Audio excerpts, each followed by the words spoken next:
beautiful morning. Oh, what a beautiful day. I've got a marvelous feeling that on the second Sunday in December, everything is going your way. Welcome to the Voice of Hope Connection. I'm your host, D. Foster III, CEO and President of Wake Up Global Networks International. I hope you and your family had a fantastic Thanksgiving and Thanksgiving weekend. Don't forget at the beginning, like, subscribe, share, follow. There is a word. But first, before we get into that, I want to say thank you for all of your support all year long. Many of you are avid followers and like the Voice Over There podcast, which is uploaded every Friday, 6 p.m. on this channel with content relevant, educational, informational, and most of the time controversial and content that would make you think for yourself. If you can't catch it live, of course, you can be a part of the replay crew. What's up, replay crew? And then those of you that support this upload every Sunday morning at 7 a.m. Eastern Standard Time, or are part of the replay crew, whichever one, I want to say thank you.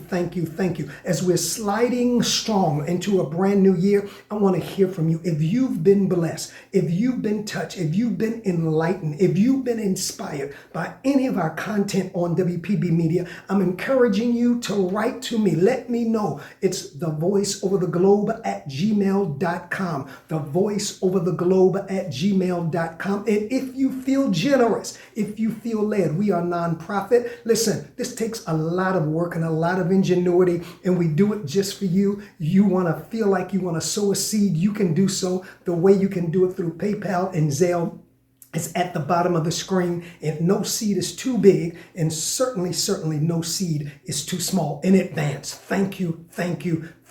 Listen, if I ask you as we go into another week, I always say we can't determine the week, but we can determine that there is a word to get us through the week. If I ask you right now, whatever you're doing, if you're watching by the replay or you're watching live, what do you see? You may say, D. Foster III, what do you mean? What do I see? That depends on where you are. Some of you see me. Hey. Some of you see your couch. Some of you see your coffee mug. Some of you see your teacup. Some of you see your stove. If you're listening on your way to church in the car, not looking, listening, some of you may see traffic, but that's not the see that I'm talking about. I'm talking about, what do you see visionary for your life? You said, in D. Foster III, how will that help me get through a challenging, tumultuous week? Because many times I have said that it's not the drugs, it's not the guns, it's not the violence that destroys people in community. It's what the Bible says, a lack of vision. In other words, a lack of long-term vision. See, where there is no vision, the people perish, or AKA, the people wander aimlessly. In other words, where there's lack of vision, there is lack of hope. There is a lack of what I like to call expectation. So yes, what you see in the long term is very important to help you make it through the hard time.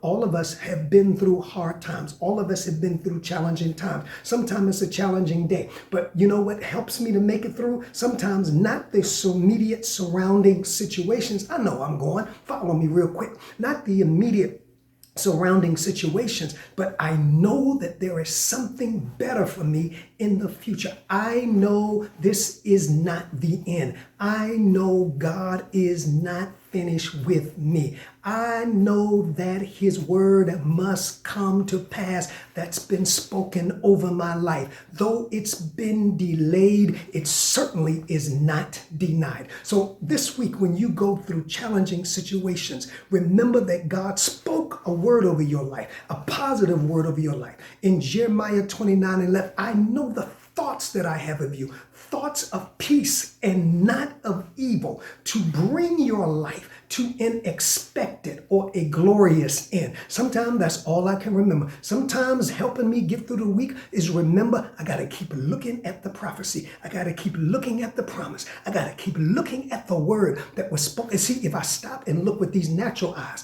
it looks grim. It looks dim. It looks depressing. It looks hopeless. That's why when Jesus needed a miracle in St. John to turn the water into wine, to feed the multitudes rather, the Bible said he lifted up his eyes. He lifted up his consciousness. He lifted up his awareness. He took his consciousness out of a lack out of a lack situation, and he looked and had a vision of abundance. And as a result, the Bible says that not only was the multitude fed, but there was enough left over. That's all I dropped in to tell you on this Sunday morning in December. What do you see is vital to your and my survival? What do we see is vital to making it through? What do we see is vital to pressing through? What do we see is vital for our determination not to stay in it, but to come out of it? Listen, if you've been blessed, I want you to like, subscribe, to share this channel. Push the likes. It pushes this channel that April J has started by faith in the algorithms. I want to say thank you so much for all of your support.